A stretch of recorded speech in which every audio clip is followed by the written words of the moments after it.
In the bustling heart of Zootopia, where skyscrapers pierce the clouds and neighborhoods pulse with the rhythms of 1,000 species, Judy Hopps bounces into the precinct with her usual unshakable energy, her fluffy tail twitching like a metronome set to optimism.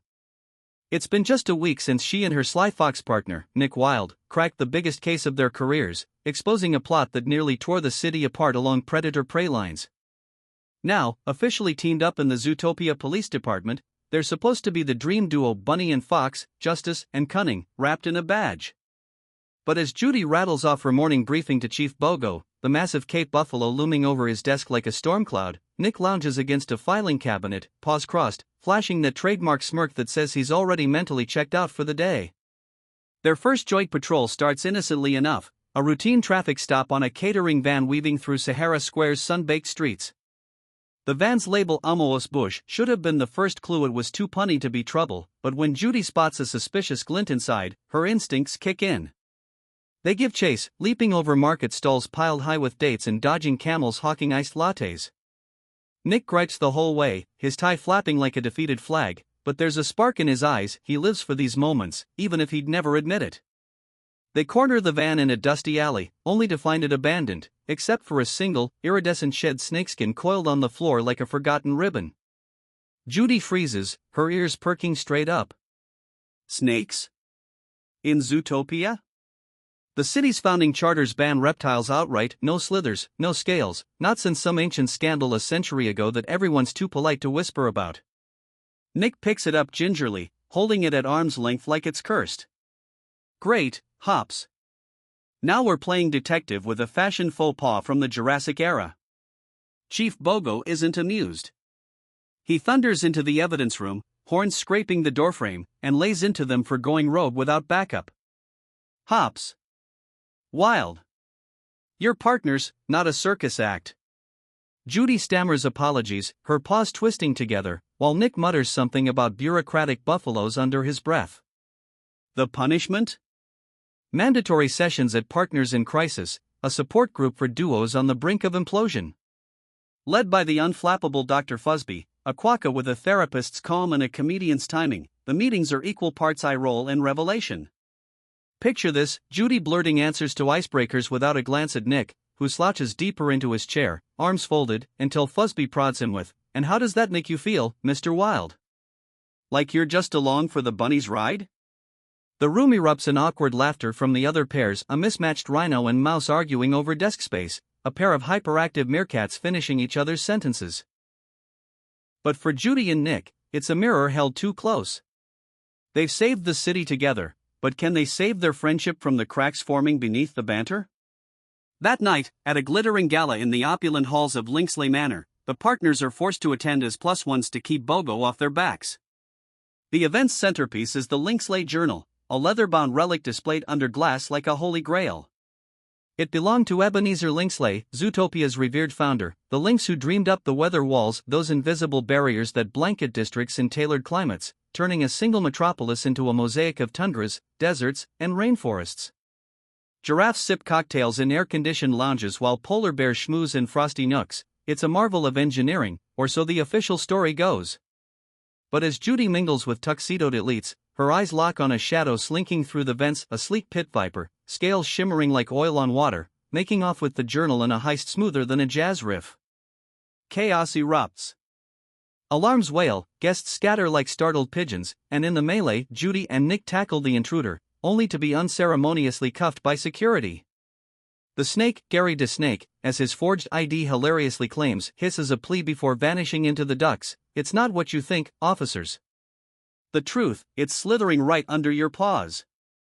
Framed for the theft by planted evidence, that damn snakeskin again, the duo bolts from the manor, dodging paparazzi flashes and Bogo's furious calls. Now fugitives in their own city, they plunge into the underbelly Judy always dreamed of policing but never quite reached. First stop, the Marsh Market, a humid labyrinth of lily pads and lantern-lit stalls where amphibians croak deals in the shadows. Here, they recruit Nibbles Maplestick, a beaver vlogger with a YouTube channel dedicated to urban legends and a laugh that echoes like a dam breaking.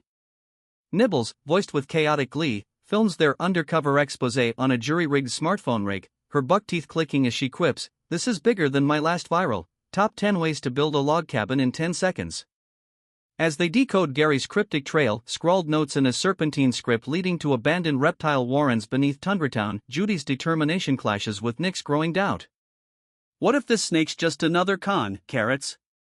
Like me, back in the day, he snaps during a tense stakeout in a frozen sewer, his breath fogging the air. Judy whirls on him, eyes fierce.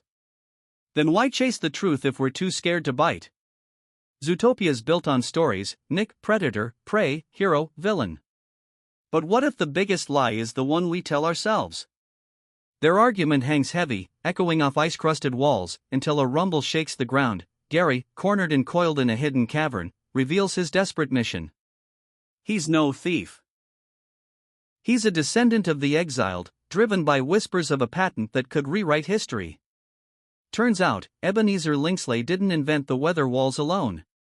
His partner was Agnes Adder, a brilliant reptile engineer whose scales hit a mind sharper than fangs. Together, they envisioned a city for all creatures: mammals, reptiles, avians, aquatics. But Ebenezer, drunk on power and backed by wealthy elites hungry for prime real estate, betrayed her. He murdered his own tortoise aide to frame Agnes for the crime, forged the patent in his name, and used the scandal to banish every reptile from the city. Their homes? Buried under expanded districts like Tundratown, bulldozed for condos and covered in propaganda plaques hailing Lingsley as the sole savior. The revelation hits like a gut punch. Judy, ever the idealist, grapples with the Utopia's rotten foundations, colonial echoes of displacement, where the winners rewrote the map on the backs of the silenced. Nick, scarred by his own history of being dismissed as just a fox, sees his reflection in Gary's coiled rage. We foxes get the side eye, but you snakes? You got erased, he mutters, passing Gary a stolen heat lamp from Nibble's gadget bag. United by uneasy trust, the unlikely quartet bunny, fox, beaver, viper storms the Lingsley vaults, a labyrinth of gilded traps and holographic guardians. Action explodes in a whirlwind. Judy zips through laser grids on a stolen hoverboard, Nick sweet-talks a malfunctioning animatronic lynx with sleight-of-paw distractions, Nibbles dams a flooding chamber with on-the-fly engineering, and Gary slithers through vents to disable the core. Puns fly thicker than fur, this heist's got more twists than a python's picnic. Nick quips as they dodge spiked rollers, while heartfelt beats underscore the frenzy. In a quiet breather amid the chaos, Judy finally voices the words she's bottled up: Nick, you're not just my partner. You're my everything. I couldn't hop this far without your fox magic. Nick's ears flick, vulnerability cracking his cool facade. Yeah? Well, don't go getting all mushy, Hops. Who'd keep you out of the slush if I didn't? The climax uncoils in the heart of the weather wall control room, high above the city where storms brew on demand. The current Lingsley air, a smug snow leopard with a monocle and a vendetta against slimy intruders, activates a shutdown sequence, threatening to plunge districts into chaos, deserts flooding, tundras sweltering, to bury the patent forever. Gary lunges, fangs bared not in venom but in defiance, while Judy and Nick tag-team the console, her precision syncing with his improvisation. It's a symphony of scales and fur, ending with the patent's holographic reveal, Agnes's blueprints, pulsing with inclusive designs for multi-species habitats. The walls stabilize, the villains arrested mid-snarl, and Zootopia exhales as dawn breaks over a skyline forever changed. But the real magic lingers in the aftermath.